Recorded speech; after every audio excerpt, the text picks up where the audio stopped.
Hello, I'm Anthony Zaller and welcome to the California Employment Law Report. Today I'm going to be discussing what steps, 5 items California employers should be considering going into 2016.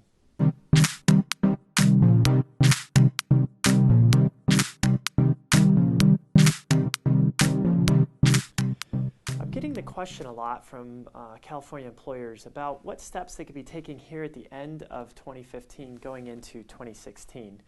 So I've got 5 recommendations for California employers. One is be knowledgeable about what laws were passed in 2015 going into 2016. And there are a variety of laws that were passed and very specific laws for some employers. For example, there's a new law regulating how employers pay their employees piece rates. So if you pay employees per item that they sell or per item that they manufacture, you really need to be knowledgeable about what new requirements are in place going into 2016. So it's good just to be knowledgeable generally about all the different changes in the law to know if those changes apply to your business. Some resources to learn about that.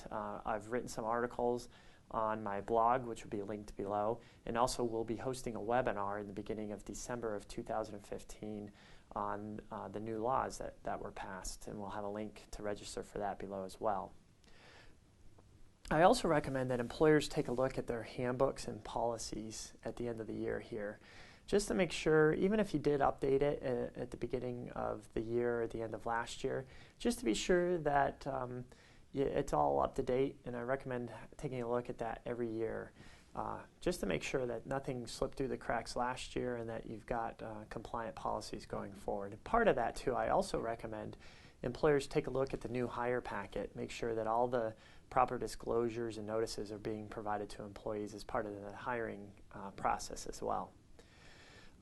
3, I also recommend that employers take a look at their pay stubs that they're issuing to employees and the information on those pay stubs. Now, it sounds a little bit tedious to look at that, and you might be wondering what's the big issue with pay stubs? It's surprising about the penalties that add up if you miss any of the required information that's supposed to be on the pay stub provided to the employees. And I also recommend don't rely on your payroll company to get that information correct. Definitely reach out to a competent employment law attorney that knows California law, just to get a second opinion to make sure the information on the pay stub is reported properly to the employees on that. And again, the penalties add up very quickly for any information that's missing or inappropriately listed on the pay stub issued to employees. 4th, I also recommend that employers take a look at their meal and rest break policy. This is still the hottest litigation in California, the missed meal and rest break litigation. So every employer should just review the policy to make sure it's compliant, and also take a look at your payroll records to make sure that employees are clocking out for the 30-minute meal break.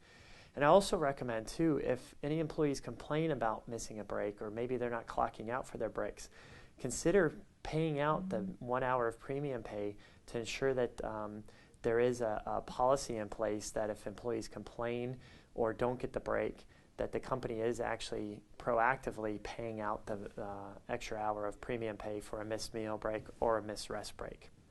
And 5th and finally, a lot of employers are hearing about arbitration agreements and class action waivers, and the courts have finally been upholding those class action waivers that are found in arbitration agreements. So if you're a larger employer, I generally recommend that you take a look at whether if that's right for you. Smaller employers, it probably doesn't make sense. The primary drawback of the class action waivers and arbitration agreements is that the employer has to pay 100% of the arbitrator's fees. And these fees can be as much or maybe even more as $35,000, $40,000 for a week-long arbitration. Now, that's a big cost, but if you can avoid a class action, it may be well worth having those arbitration agreements in place. I don't recommend that employers make that decision on their own on drafting an arbitration agreement and whether to implement one or not.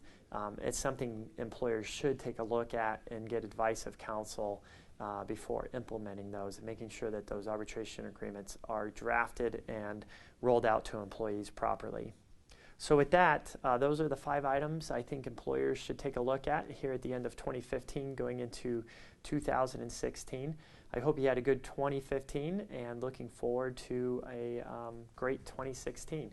If you have any questions, my contact information is on the screen. Thanks for watching.